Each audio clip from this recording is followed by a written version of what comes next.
Please Kunal, तुम समझने की कोशिश करो। मैं पंकज से बहुत प्यार करती हूँ। प्लीज तुम मेरे और पंकज के बीच कभी मत आना। सच? तुम मुझसे इतना प्यार करती हो? Cut cut cut. कौन हो आप लोग? बीच में आगे पूरा शॉट खराब कर दिया। एक मिनट, आप लोग शॉट बाद में लीजिएगा, हमें ईशा जी से कुछ बात करनी है। CID मुझसे? प्लीज चलिए आप लोग प्लीज। ये फोटोग्राफ देखिए। क्या? मगर कैसे? ज्यादा ओवर एक्टिंग करने की जरूरत नहीं है, कैमरा ऑफ है। तुम बताओ कैसे खून हुआ इसका? मैं कैसे बता सकती हूँ आपको इसका खून कैसे हुआ? जिस वक्त इसका खून हुआ सारे नकली एम्प्लॉय उसके ऑफिस में थे, सिवाय तुम्हारे। कहाँ थी तुम? नकली एम्प्लॉय? कौन से नकली एम्प्लॉय? सर ये आप लोग क्या बात कर रहे हैं? मुझे तो कुछ समझ में नहीं आ रहा। स्टोनी ने तुम लोगों को हायर किया था ना उसके ऑफिस में क्लर्क की एक्टिंग करने के लिए। उसने तो मुझे अपनी मंगेतर का रोल प्ले करने के लिए पैसे दिए थे, वो भी बस एक दिन के लिए। मंगेतर का? हाँ सर, उसके माँ बाबूजी आए थे उससे मिलने और वो उन्हें दिखाना चाहता था कि वो शादी करने वाला है और वो अपनी जिंदगी में बहुत खुश है। उसने तुमको तो बताया होगा ना अपने माँ बाप के बारे में, सारी इंफॉर्मेशन दी होगी। जी हाँ।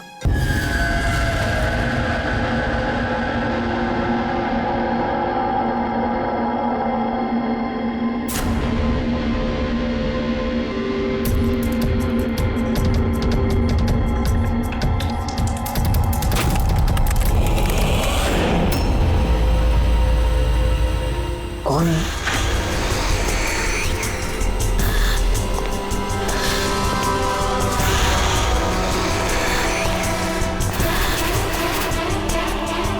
कोई है?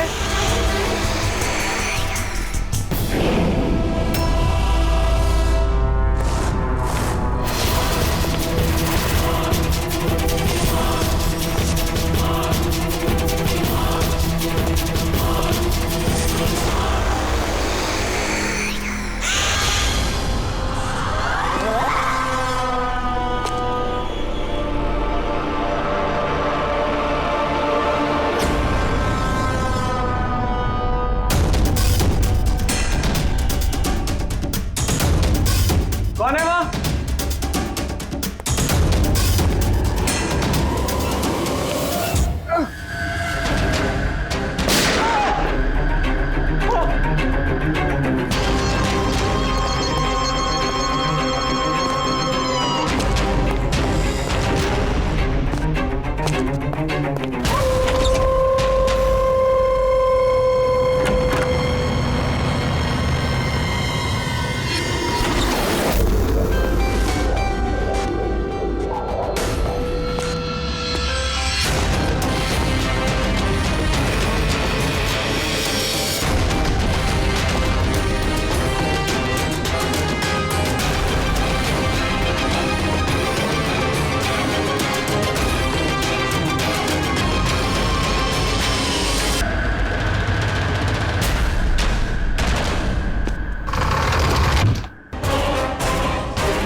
ये बॉडी सबसे पहले किसने देखी थी? सर मैंने देखी थी। आज सुबह जब 9 बजे मैंने ऑफिस खोला तो देखा टोनी सर की लाश पड़ी है, तभी मैंने आपको फ़ोन किया। आप? सर मैं रीटा, टोनी सर की सेक्रेटरी। ये टोनी इस कंपनी के अकेले मालिक थे या कोई और भी पार्टनर था? नहीं सर, अकेले ही मालिक थे टोनी सर। तो इनके बाद नेक्स्ट सीनियर ऑफिसर कौन है कंपनी का? Sir Rohit sir. रोहित? जी सर, मैं ही इस कंपनी का CEO हूँ। किस चीज़ की कंपनी है ये? सर हम टॉक्स और सिक्योरिटीज में डील करते हैं। सर इनकी बेल्ट और जूते देखिए सर। इतने बड़ी कंपनी के CEO ये पहन के आएंगे ऑफिस? तो रोहित जी क्या चल रहा है आजकल शेयर का भाव? सर वो एक्चुअली सर आज मेरी नींद जरा देर से खुली थी, तो मैं अखबार या इंटरनेट पर चेक नहीं कर पाया। अच्छा, तो आपकी कंपनी का कौन सा अच्छा स्टॉक है जो बढ़िया परफॉर्म कर रहा हो, उसके बारे में कुछ बताइए। क्या नाम है उसका? सर वो याद नहीं आ रहा सर। तो आप लोग बताइए स्टॉक के बारे में, एक भी स्टॉक का नाम बताइए आप लोग।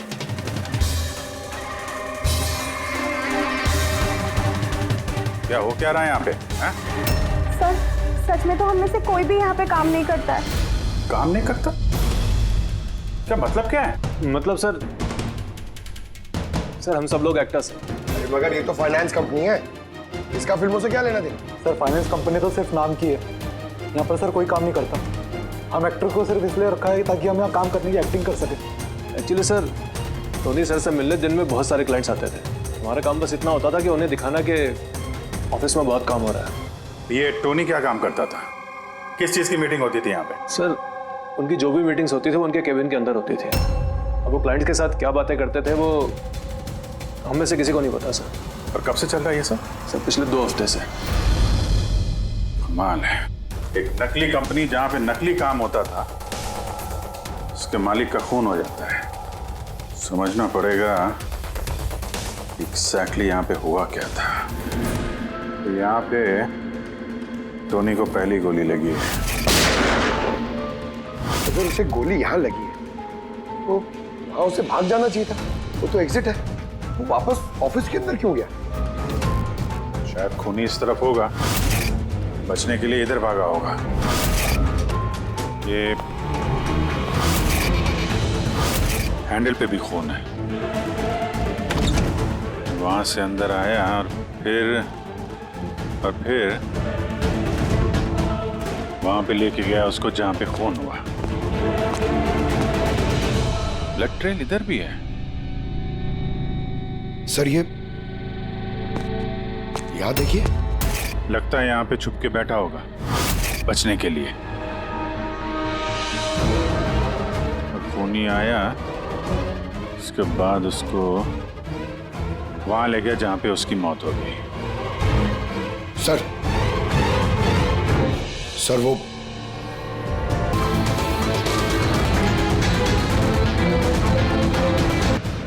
खून तो वहां है, तो इसका मतलब खून यहाँ पे है तो शायद ये बॉटल यहीं होगी। यहाँ पे छुपा होगा तो बॉटल हाथ में ली होगी बचने के लिए। यहाँ वहां जाते समय गिर गई, यहाँ पे भी खून। वहां से आया तो इस पे हाथ लगा और यहाँ पे क्या कर रहा था?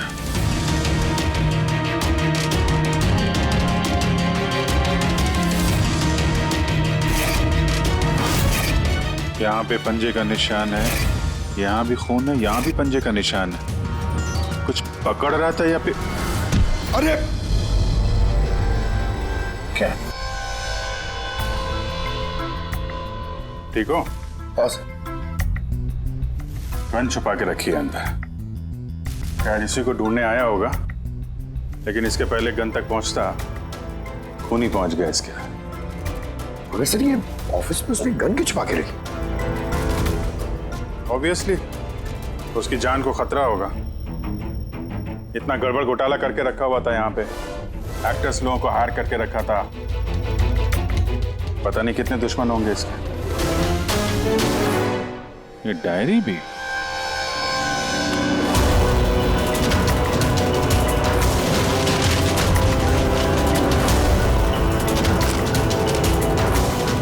कुछ कोड जैसे लग रहा है ना सर? कोड वर्ड में लिखा है और डायरी को छुपा के रखा था। जरूर इसका टोनी के मौत के साथ कोई ना कोई कनेक्शन है। बॉडी स्कैन चेक किया तुमने? वैसे स्कैन देखा मैंने, बाकी सब कुछ ठीक है। सिर्फ इसके एब्डोमेन में मुझे कुछ अजीब सी गोल गोल सी चीज़ें नज़र आ रही है। समझ में नहीं आ रहा क्या है। चलो देखें क्या। ये देखिए सर। ये जो गोल गोल सी चीज है ना तारिका, ये मेटेलिक चीज है, कोई something metallic. Metallic like coin जैसी। एब्सोल्युटली। लेकिन ये इसके एब्डोमेन में आई कैसे? एक काम करते हैं, इसके पोस्टमार्टम से ही पता लगेगा आखिर ये चीज है क्या।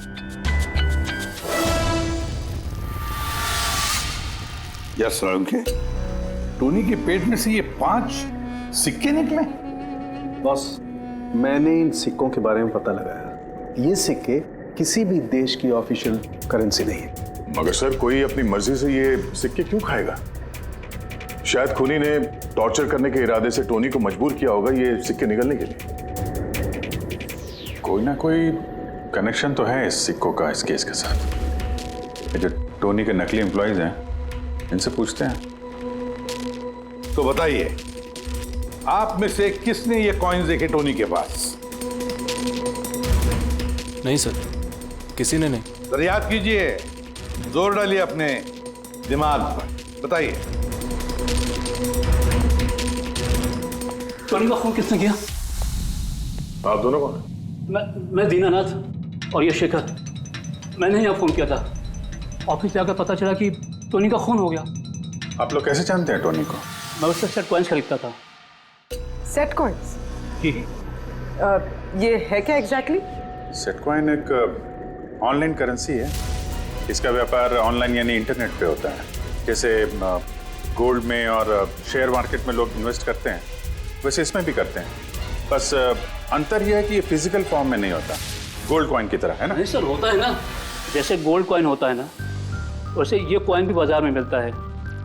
टोनी उन चुनिंदा लोगों में से था जो इनका व्यापार करता था।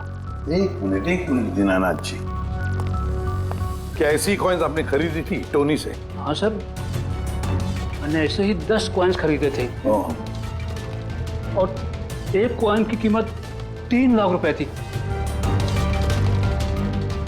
ये देखिए। माय गॉड, ये तो ठीक वैसे ही है सर। सर, आप लोगों को तो अंदाजा भी नहीं होगा कि ये कॉइन्स खरीद के कितने लोग करोड़पति बन चुके हैं। इनकी कीमत भी दुगनी हो चुकी है। मैं तो और भी खरीदना चाहता था, शेखर को बुलाया था ताकि ये भी इन्वेस्ट करे। दीनानाथ जी, आपके साथ धोखा हुआ है। जी हाँ, ये जो सेट कॉइन्स है ना, ये इंटरनेट करेंसी, ये सोने के सिक्कों की तरह बाजार में नहीं मिलती। आपके साथ झूठ बोला टोनी ने। मेरे सारे पैसे डूब गए, इन कॉइन्स की कोई कीमत नहीं रही। दीनानाथ जी, इस टोनी की जैसे 420 दुनिया में बहुत है जो खुद के फायदे के लिए आप जैसे लोगों को फंसाते हैं। काश अपने पैसे इन्वेस्ट करने से पहले आपने थोड़ी जांच पड़ताल की होती। अच्छा हुआ मैंने पैसे इन्वेस्ट किए, वरना मैं भी लूट जाता। मेरी बेटी की शादी कैसे होगी? मैंने अपनी सारी जमा पूंजी इसमें लगा दी, अपने प्रोविडेंट फंड्स के पैसे भी। सर, लगता है टोनी ने जानबूझ के थोड़े ज़्यादा उम्र वालों को ही अपना निशाना बनाया है। उन्हें टेक्नोलॉजी और इंटरनेट के बारे में ज़्यादा जानकारी होती नहीं है। हाँ सर। सर, कहीं ऐसा तो नहीं कि जिन जिन लोगों को टोनी ने धोखा दिया है उनमें से किसी ने टोनी का खून कर दिया? हो सकता है दया, बिल्कुल हो सकता है। टोनी के इस खूनी तक पहुंचने के लिए हमें पहले ये पता लगाना चाहिए कि टोनी ने कितने सारे लोगों को ये सेट कॉइन्स को लेकर फंसाया है। और फिर ये भी जानना बहुत जरूरी है कि टोनी के पेट में ये सेट कॉइन्स गए कैसे। सर, मैंने इस टोनी का पूरा इतिहास चेक किया। उसके पास कई नकली आईडी कार्ड्स थे, उस पर अलग अलग एड्रेसेस, अलग अलग फ़ोन नंबर्स। सर, हमें तो ये भी नहीं पता है कि टोनी उसका असली नाम है भी या नहीं। और फिलहाल तो हमें ये भी नहीं पता सर कि ये सारे जुर्म उसने अकेले किए हैं या कोई पार्टनर भी है उसका। यानी जो कोड क्रैक हो जाए ना, वो कोड जो टोनी के ऑफिस वाले डायरी में मिला था, बहुत सारे सवालों का जवाब मिल जाएगा। सर, एक कोड क्रैक करने वाले एक्सपर्ट को हमने कांटेक्ट किया है, शायद बहुत जल्दी इसका हल निकाल लेगी वो। और ये जो टोनी का सारा ऑफिस स्टाफ आया था, ये जो एक्टर्स उसके ऑफिस में काम कर रहे थे, उनको कैसे पता चला इस टोनी के बारे में? सर, एक अशोक नाम का कास्टिंग डायरेक्टर है, उसी ने ये सारे एक्टर्स भेजे थे टोनी के ऑफिस में। बस तो मिल लो इस अशोक से, मिल लो। सर कॉमेडी, रोमांस, हर इमोशन एकदम कूट कूट कर भरा है उसमें।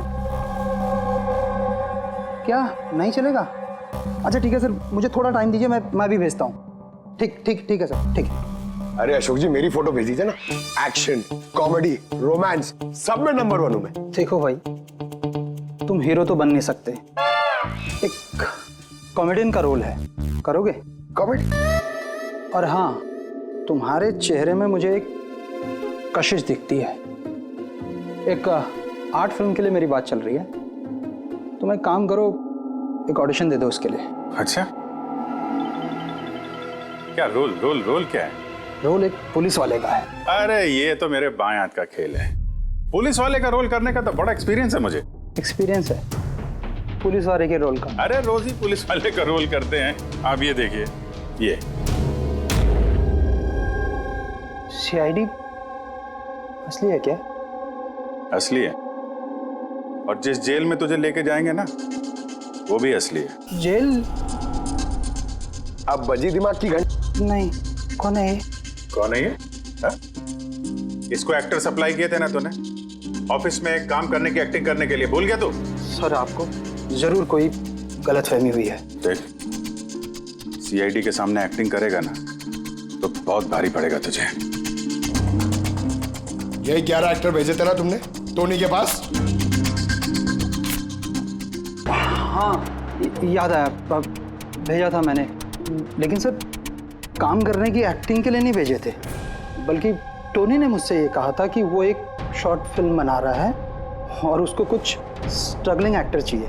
जो एक्टर तूने भेजे थे ना, उसका इस्तेमाल करके उसने बहुत बड़े घपले किए हैं। सर ये बात मुझे कैसे पता चलेगी? सर पूरे 12 में से किसी भी एक्टर ने मुझे ये बात नहीं बताई सर।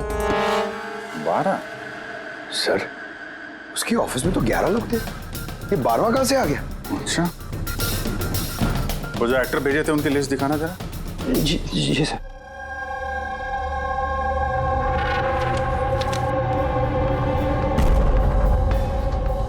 ये नया नाम है, ईशा कुमार।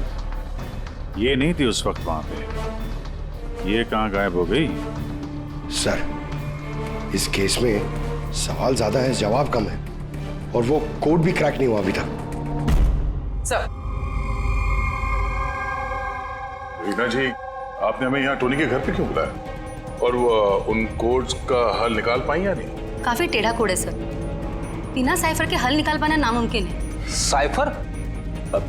ये साइफर क्या होता है? साइफर कोई ऐसी किताब या डायरी होती है जिनके अंदर इन खुफिया कोड्स का राज छुपा होता है। फ्रेडी, जैसे अंडरवर्ल्ड की दुनिया में ये चीजों के नाम को कोड्स में इस्तेमाल करते हैं, जैसे गन है उसे घोड़ा कहते हैं, और कौवा मतलब मोबाइल, तो ये सारे कोड्स एक साइफर में होते हैं। अगर ये साइफर मिल जाए तो सारे सवालों के जवाब मिल जाएंगे। सर मुझे लगता है ये टोनी इस साइफर को ऐसी जगह रखता होगा जहाँ से उसे वो आसानी से देख सकता हो या पढ़ सकता हो। लेकिन सर उसका ऑफिस तो अच्छी तरह से चेक किया था, वहां पर तो कुछ भी नहीं मिला। तो हो सकता है टोनी के घर पे मिल जाए। ये देखिए सर, बड़ा अजीब सा निशान है इस पेपर पर। शायद ये निशान इस कोड का कोई अहम हिस्सा है। तो इस निशान का राज यहीं कहीं होना चाहिए। घर का एक एक कोना चेक करते हैं।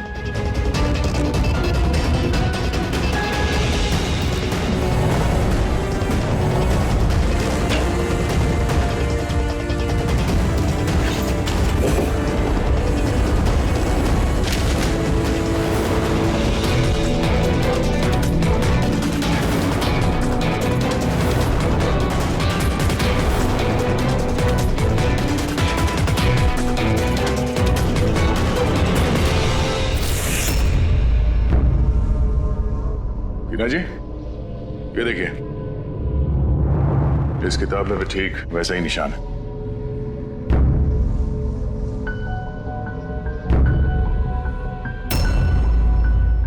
सर यही तो साइफर है। ये देखिए, इस पेज पर सिर्फ 7 सेंटेंसेस है और इसके हर सेंटेंस के फर्स्ट वर्ड को हम हाईलाइट करके देखते हैं।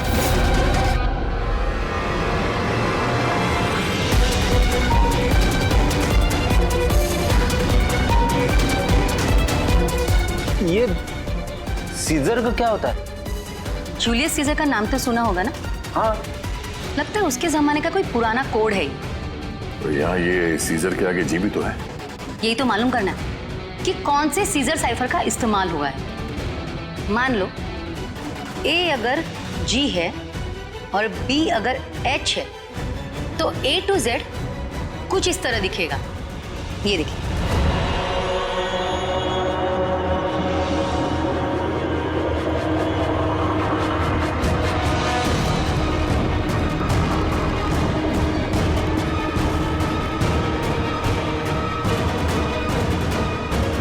ये हो गया। अब हम इसे फॉलो करके देखते हैं कि हमारा कोड का मतलब क्या है। और हमारा पहला कोड है SUNGTQASGX-10।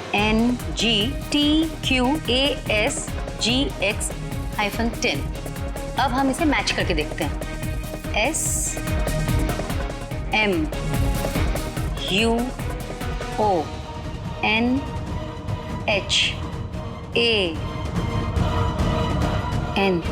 मोहन?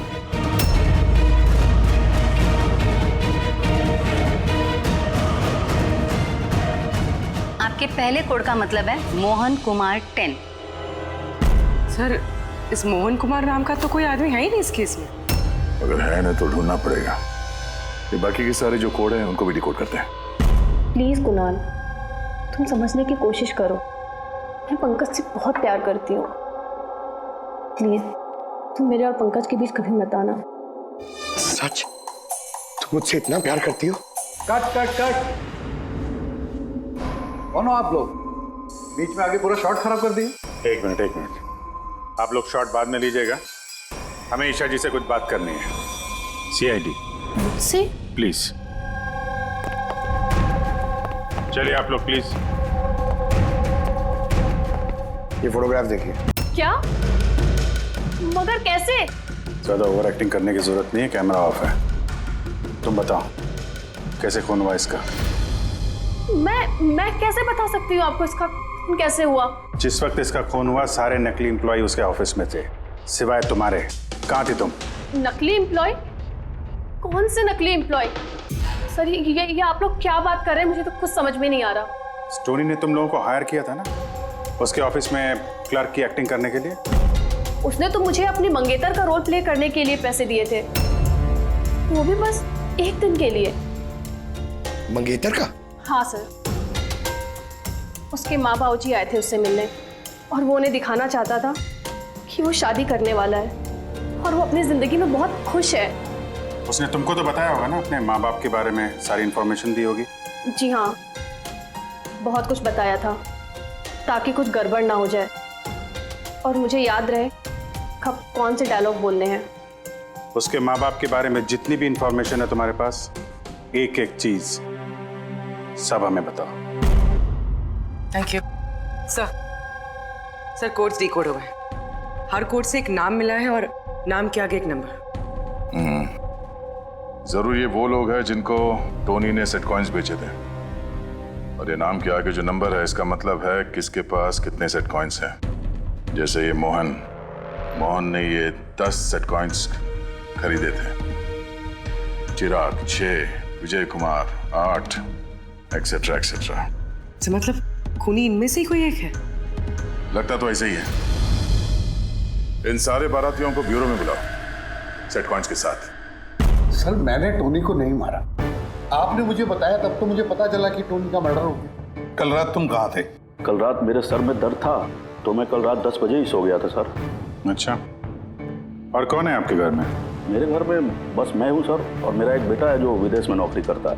मैंने तो अपने रिटायरमेंट फंड के 15 लाख लगाए थे इसमें। अब मुझे ये समझ में नहीं आ रहा है कि मुझे कैसे वापस मिलेंगे। गन रखते हो ना तुम? सर, मेरी गहनों की दुकान है, सिक्योरिटी एंड प्रोटेक्शन के लिए मुझे अपने पास गन रखनी पड़ती है सर। सर, सब कुछ तो आपको बता चुका हूँ, अब मैं आपको और क्या बताऊँ? जब तक खूनी पकड़ा नहीं जाता हम तो सवाल पूछेंगे। इस डायरी में उन लोगों के नाम लिखे हुए हैं जिन्होंने उससे वो कॉइन्स खरीदी थी, सेट कॉइन। उन लोगों के नाम और जितने भी कॉइन्स खरीदे थे वो सब पूरा का पूरा रिकॉर्ड इसमें है। और इसमें जो जानकारी है उससे हम ये पता लगाएंगे कि आखिर आप लोगों में से वो खूनी कौन है। किसने कितने कॉइन खरीदे, इससे ये कैसे पता चलेगा खूनी कौन है? आसान है। खूनी ने अपने कुछ सिक्के गुस्से में आकर टोनी को निगलवा दिए। अब इस बही खाते के हिसाब से जिसके पास भी कम सिक्के निकलेंगे वही हमारा खूनी है। चलिए आप सब लोग अपने अपने सेट कॉइन्स के सिक्के गिनती करवाइए।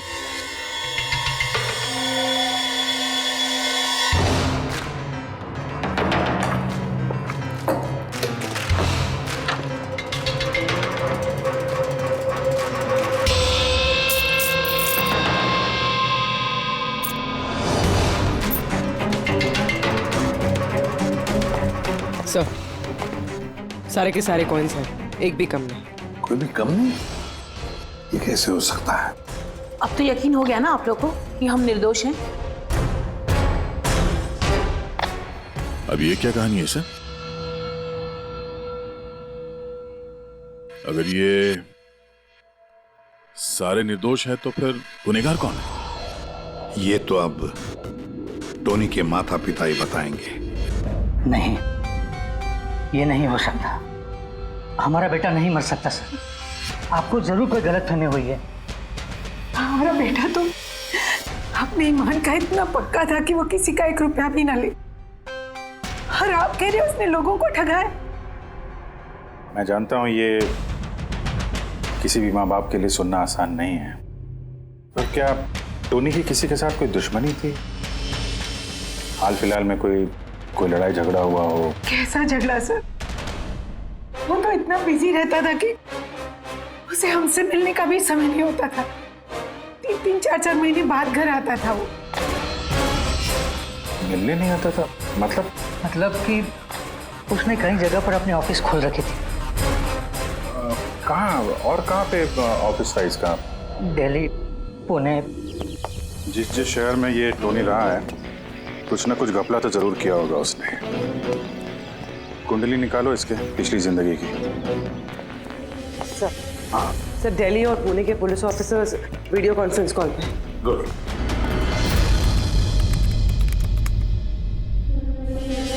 सर, इस स्केच को देखिए सर। टोनी से इसकी शक्ल मिलती है। इस आदमी के खिलाफ 2 साल पहले यहाँ दिल्ली में FIR दर्ज हुई थी। कई लोगों के साथ में चिट फंड में इसने घोटाला किया था, लेकिन सर इसका नाम टोनी नहीं बल्कि अमर है। सर, यहाँ पर उसका नाम प्रशांत था। पिरामिड स्कीम के नाम पर उसने लोगों को बड़े बड़े सपने दिखाए और कई लोगों के पैसे खा गया। बहुत लोगों ने उसके खिलाफ कंप्लेंट भी दर्ज की है। सारे शहरों में यही कारनामा किया सर इसने। एक शहर से बेईमानी का पैसा इकट्ठा करके दूसरे शहर को रवाना हो गया किसी और को टोपी पहनाने। इसका मतलब है इस टोनी के दुश्मन सिर्फ इसी शहर में नहीं बाकी शहरों में भी हैं। तो खूनी उन्हीं में से कोई हो सकता है। मतलब सर, हर शहर से ऐसे लोगों की लिस्ट निकालनी पड़ेगी जिनके साथ धोखा हुआ है। सर, यहाँ पर उसके खिलाफ कल्पेबल होमिसाइड की केस भी है। ये आलोक नाम के आदमी के उसने पैसे खा लिए थे। वो सदमा वो आदमी बर्दाश्त नहीं कर पाया, इसलिए उसने सुसाइड किया। तो टोनी को मारने का सबसे बड़ा मोटिव तो आलोक के किसी करीबी के पास है। ना तो उसने सिर्फ पैसा खोया बल्कि अपने किसी करीबी को भी खोया है। हाँ, आलोक, पुणे।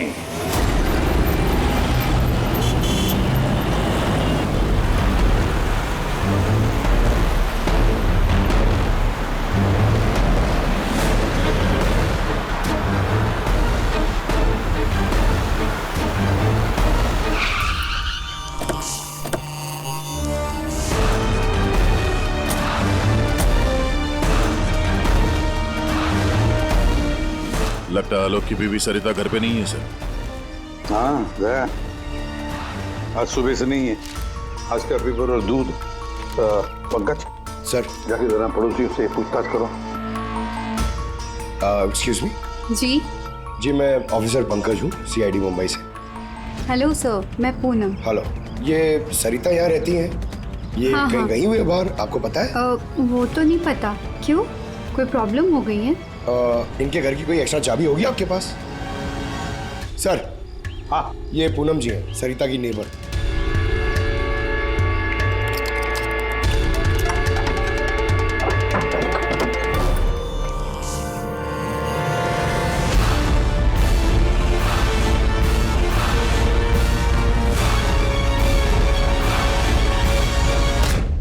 जिस तरह से घर के अंदर ये सामान बिखरा पड़ा है, ऐसा लगता है कि कल रात यहाँ पे कुछ हुआ था। हुआ तो था जरूर दया, कुछ न कुछ तो हुआ था। ये देखो, खून के निशान। सर, कहीं किसी ने सरिता का किडनैप तो नहीं कर लिया? पूनम।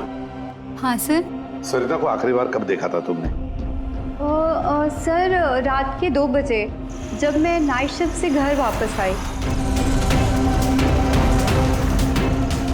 उस वक्त शायद सरिता जाग ही रही थी क्योंकि यहाँ पे टीवी चल रहा था। उसके घर के आसपास किसी को देखा, कोई आया हो उनसे मिलने के लिए? कुछ और तो नहीं, पर हाँ, एक वाइट कलर की वैन थी जो घर के बाहर खड़ी थी, पर सुबह वो वहाँ नहीं थी। तू उस वैन को पहले भी कभी देखा था यहाँ आसपास? नहीं, कभी नहीं। अच्छा, उसका नंबर याद है, नोट किया था? नंबर तो नहीं नोट किया, मैंने ध्यान नहीं दिया। अच्छा, तुमने कुछ शोर शराबा या झगड़ा वगैरह सुना उस वक्त? हाँ, आवाजें तो आ रही थी जोर जोर से, पर मुझे लगा कि शायद सरिता जाग रही है, टीवी देख रही है, तो मैंने उतना ध्यान नहीं दिया। अच्छा पूनम, ये जो तुमने लड़ाई झगड़े की आवाजें सुनी, कितने बजे थे? यही करीब 3 बज रहे होंगे। 3 बजे?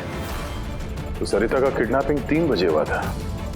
तो डेफिनेटली ये सरिता का किडनैपिंग और टोनी का मर्डर, इन दोनों का आपस में कोई ना कोई कनेक्शन है सर। 100% दया, कनेक्शन 100% है, पर इससे पहले कि सरिता को कुछ हो जाए उसे हमें बचाना होगा।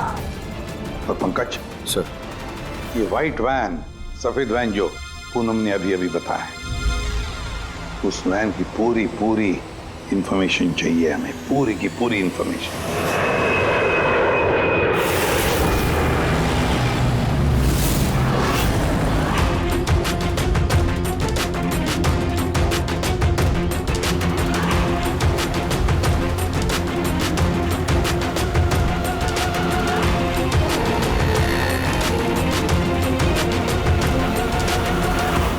सर, यही रास्ते से वो व्हाइट वैन क्रॉस हुई थी। ये रास्ता तो आगे हाईवे नंबर 15 से जाके मिलता है।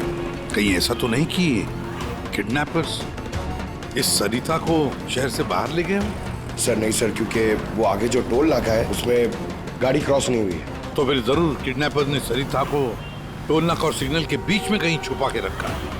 तो सर, इस सिग्नल और टोल के बीच में कोई तो रास्ता होगा जो अंदर जाता है, और शायद किडनैपर्स का अड्डा वहीं कहीं आसपास होगा। हाँ, चलो देखते हैं कोई रास्ता है क्या।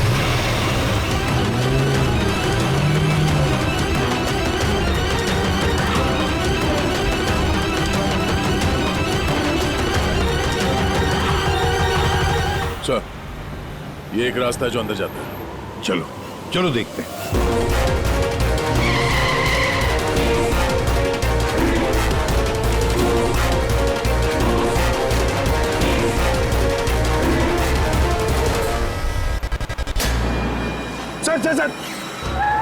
सर वो पीछे।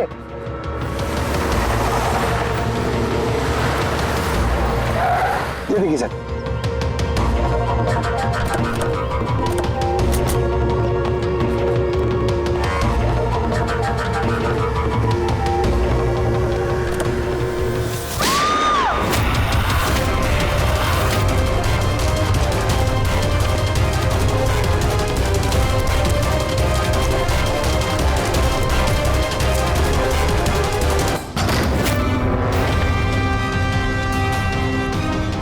My God.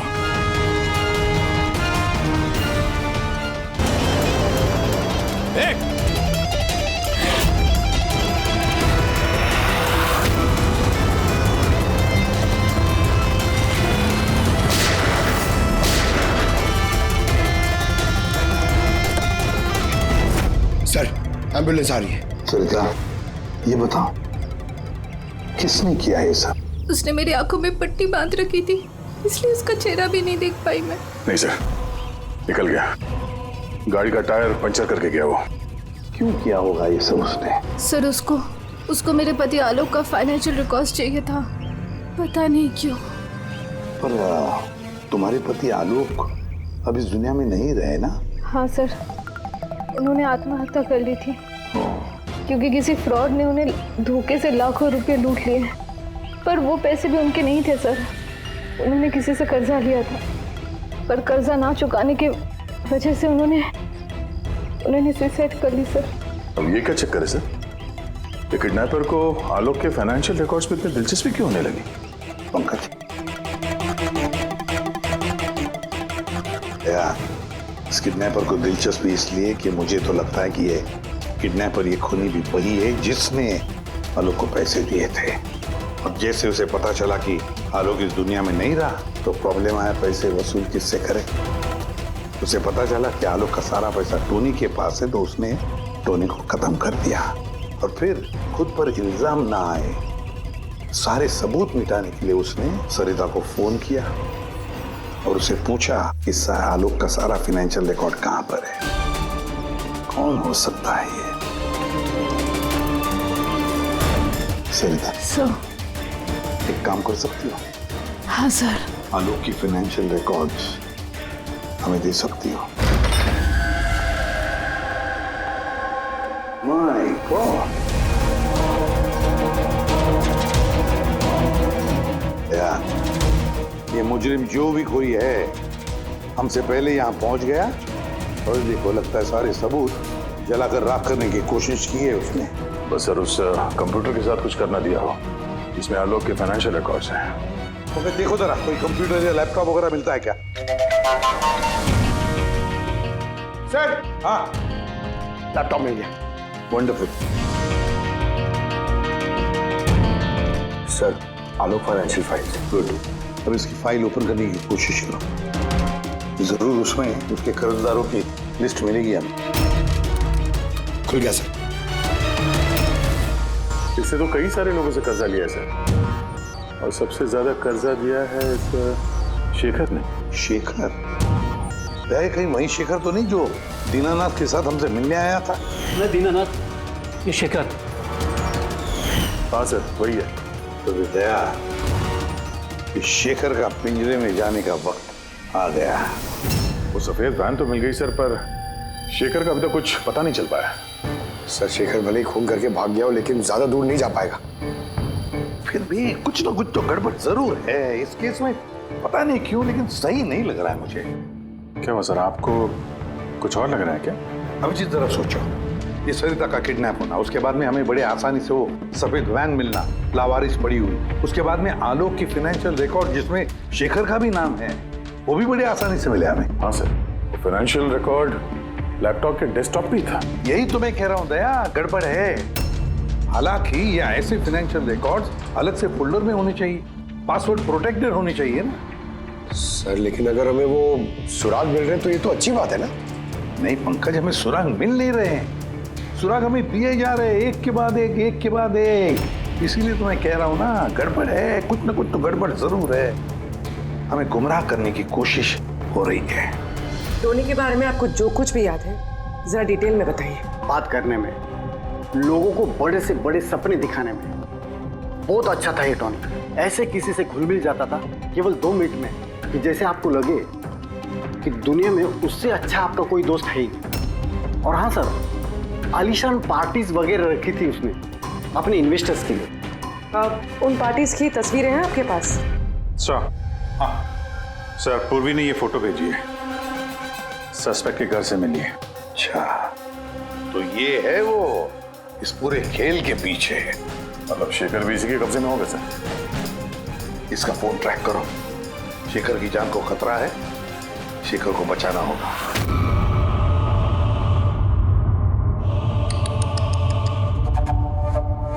अब तो तुम्हें भगवान भी नहीं बचा सकता शेखर। सीआईडी को सारे सबूत तुम्हारे खिलाफ मिले हैं। अब तो ये ट्रिगर दबाकर तुझे बस मार डालूंगी और उन सबको लगेगा कि तू देश छोड़ के भाग गया। नहीं, ऐसा मत करो प्लीज, मत मारो मुझे। मैं वाकई देश छोड़ के चले जाऊंगा। आपके बारे में मैं किसी को नहीं बताऊंगा। I promise. अरे शेखर, तुम समझ नहीं रहे हो। तुमने मेरा चेहरा देख लिया है। अब मैं तुम्हें छोड़ने की बेवकूफ़ी तो करूंगी नहीं, इसलिए तुम्हें मरना पड़ेगा। मत मारो मुझे प्लीज, मत। कोई है? प्लीज बचाओ मुझे, बचाओ मुझे, कोई है? मुझे बांध के रखा यार। उठाओ।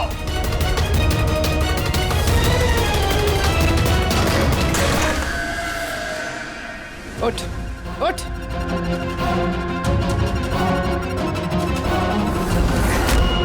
सर, मैं रीटा, टोनी सर की सेक्रेटरी।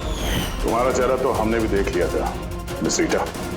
मैंने तो कोई सबूत, कोई गवाह कुछ नहीं छोड़ा था। तो आपको कैसे पता चला? इस फोटो के जरिए। तुमने हमसे कहा था कि तुम टोनी को पिछले 2 हफ्ते से जानती हो, तो फिर 2 साल पुराने इस फोटो में तुम क्या कर रही हो? ये बहुत कुछ कह गया। अब बताओ, तुमने अपने बॉस टोनी को क्यों मारा? टोनी मेरा बॉस नहीं था, मैं टोनी की बॉस थी। लेकिन तुम तो उसकी सेक्रेटरी बन के घूम रही थी, वो क्या था? वो सिर्फ और सिर्फ एक नाटक था, दुनिया को दिखाने के लिए। असल में सारा दिमाग मेरा था इसमें। टोनी को तो मैंने सिर्फ आगे रखा था ताकि कभी कानून हम तक पहुंचे तो टोनी पकड़ा जाए। तो फिर टोनी का खून करके अपने पैर पे कुल्हाड़ी क्यों मार ली? क्योंकि जब चींटी के पर निकल आते हैं तो उसके पंख काटने पड़ते हैं, और टोनी बहुत ही ज्यादा हवा में उड़ने लगा था, बहुत ही लापरवाह और ओवर कॉन्फिडेंट हो गया था। उसने दीनानाथ के साथ सेल्फी खींच के सोशल मीडिया पे डाल दी वो फोटो। तो तुम्हें डर लगा कि अगर वो फोटो सोशल मीडिया में चला गया तो जिन जिन शहरों में उसने 420 की है वहां कोई ना कोई उसे पहचान लेगा। हाँ, और उसके पेट में जो सिक्के थे वो सिक्के मैंने ही उसे निकलवाए थे, ताकि आप लोगों को लगे कि खून किसी ऐसे आदमी ने किया है जिसके साथ टोनी ने बेईमानी की है। और इसलिए तुमने सारे सबूत शेखर के खिलाफ कर दिए ताकि हम उसे अपराधी समझे। न जाने कितनी जिंदगियों के साथ खेला है तुमने। देश भर में न सिर्फ लोगों के पैसे चुराए बल्कि उनकी खुशियां, सपने सब छीन लिए। कड़ी से कड़ी सजा मिलेगी तुम्हें इस जुर्म के लिए।